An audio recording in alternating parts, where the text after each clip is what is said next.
Assalamualaikum warahmatullahi wabarakatuh. Perkenalkan, nama saya Chelsea Febriana dengan NIM 2201056 dari kelas S1 2B. Pada kesempatan kali ini, saya akan menjelaskan tentang salah satu materi yang berhubungan dengan farmakognosi. Nah, sebelum itu, apakah teman-teman sudah tahu apa itu farmakognosi?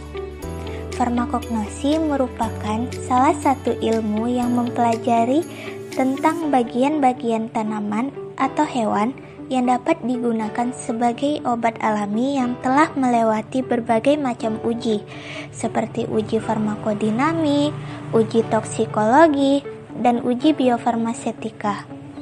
Farmakognosi adalah sebagai bagian biofarmasi, biokimia, dan kimia sintesa, sehingga ruang lingkupnya menjadi luas seperti yang diuraikan dalam definisi Flukiger.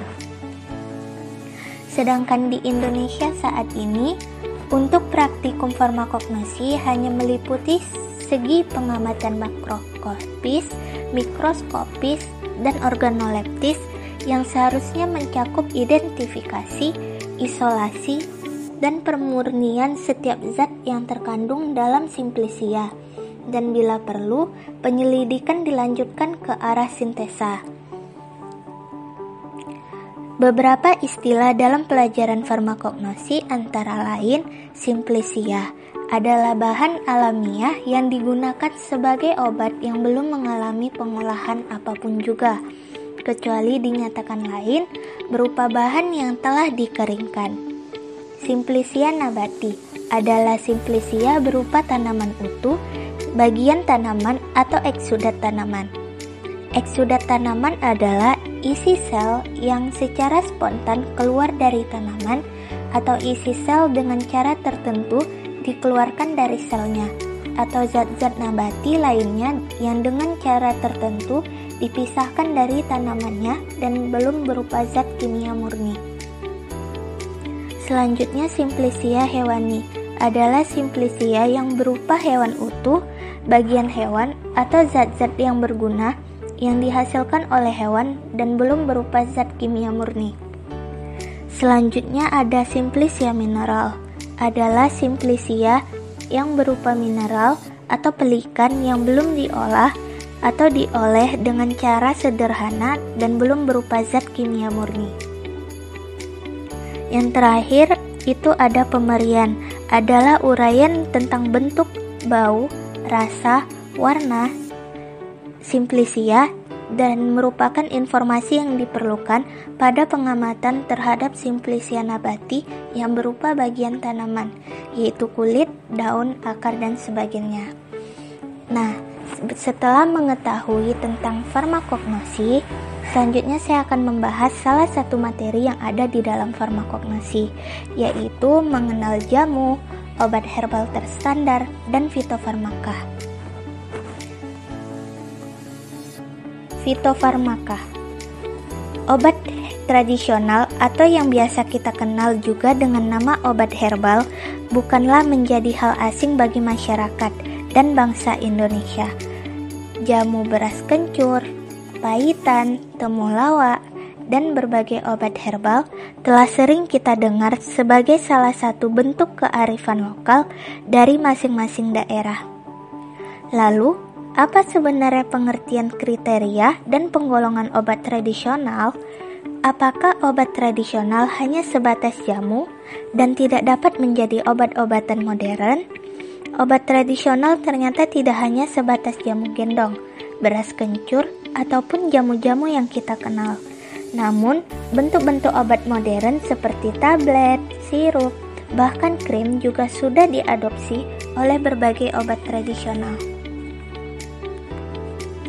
Obat tradisional adalah bahan atau ramuan bahan yang berupa bahan tumbuhan, bahan hewan, bahan mineral, sediaan sarian atau galenik, atau campuran dari bahan tersebut yang secara turun-temurun telah digunakan untuk pengobatan dan dapat diterapkan sesuai dengan norma yang berlaku di masyarakat.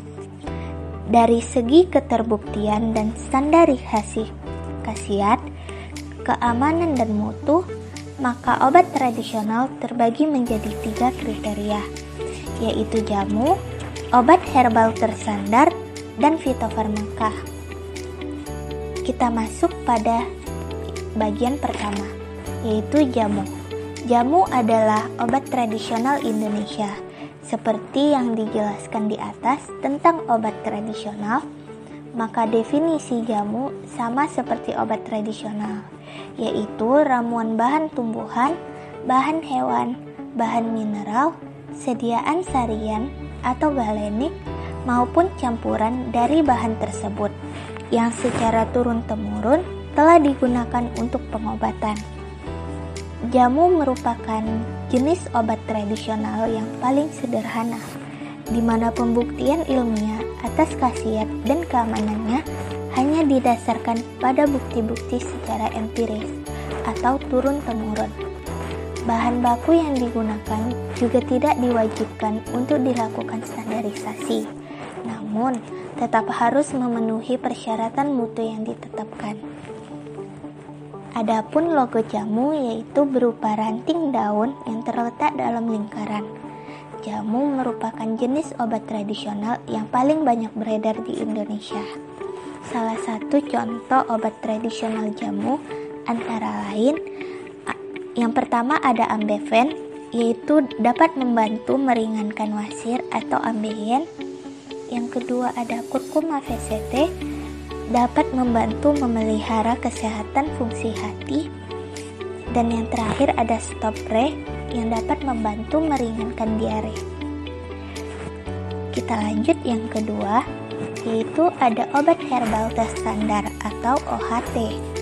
Obat herbal terstandar atau OHT merupakan sediaan obat bahan alam atau obat tradisional yang telah dibuktikan keamanan dan khasiatnya secara ilmiah dengan uji praklinik dan bahan bakunya telah distandarisasi. Jamu dapat naik tingkat menjadi obat tradisional dengan melakukan standarisasi pada bahan baku yang digunakan dan melakukan uji toksisitas dan farmakodinamik secara preklinik. Standarisasi bahan baku dilakukan dengan kontrol kualitas melalui serangkaian pengujian ataupun kegiatan yang memastikan kandungan aktif dari bahan baku tersebut selalu sama, sehingga khasiat dan keamanannya selalu sama. Misalkan, dengan melakukan pengujian kadar quercetin dari ekstrak jambu biji. Nah, setelah distandarisasi, sediaan OHT dibuktikan khasiat dan keamanannya dengan dilakukan uji khasiat dan toksisitas secara preklinik pada hewan uji seperti mencit ataupun kelinci. Misalkan, uji preklinik efek penurunan frekuensi BAB dari ekstrak daun jambu biji. Karena pembuktian yang medium, maka klaim yang dapat diajukan berada pada level medium. Nah, adapun logo OHT yaitu berupa jari-jari daun sebanyak 3 pasang terletak dalam lingkaran. Sediaan OHT di Indonesia masih berjumlah 97 produk. Salah satu contoh sediaan OHT antara lain, yang pertama ada lelap, yaitu membantu meringankan gangguan tidur. Kemudian ada Diapet, yang dapat membantu menurunkan frekuensi PAB. Dan yang terakhir ada tolak angin, yang dapat membantu meringankan gejala masuk angin. Yang terakhir kita masuk yaitu fitofarmaka. Fitofarmaka merupakan sediaan bahan alam atau obat tradisional yang telah dibuktikan keamanan dan khasiatnya, baik secara ilmiah dengan uji praklinik maupun uji klinik. Bahan baku dan produk jadinya telah distandarisasi. Tambahan mutu dan bukti ilmiah dari fitofarmaka dibandingkan obat herbal terstandar adalah standarisasi produk jadi dan uji klinik. Sama halnya dengan standarisasi bahan baku, standarisasi produk jadi dilakukan dengan kontrol kualitas melalui serangkaian pengujian ataupun kegiatan yang memastikan kandungan aktif dari bahan baku tersebut selalu sama, sehingga khasiat dan keamanannya selalu sama. Misalkan, dengan melakukan pengujian kadar senyawa aktif dari herba meniran. Setelah distandarisasi, sediaan fitofarmaka dibuktikan khasiat dan keamanannya dengan dilakukan uji khasiat dan toksisitas secara preklinik pada hewan uji seperti mencit ataupun kelinci, dan uji klinik pada manusia, misalkan uji preklinik efek peningkatan respon imun dari ekstrak meniran pada mencit serta toksisitasnya. Bila lolos uji preklinik, maka dilakukan uji klinik pada manusia. Karena pembuktian yang tinggi, maka klaim yang dapat diajukan berada pada level medium sampai tinggi. Adapun logo fitofarmaka yaitu berupa jari-jari daun yang kemudian membentuk bintang dan terletak dalam lingkaran. Sediaan fitofarmaka di Indonesia hanya berjumlah 33 produk. Contoh sediaan fitofarmaka antara lain, yang pertama ada Stimuno, yaitu dapat membantu merangsang dan mengaktifkan sistem kekebalan tubuh.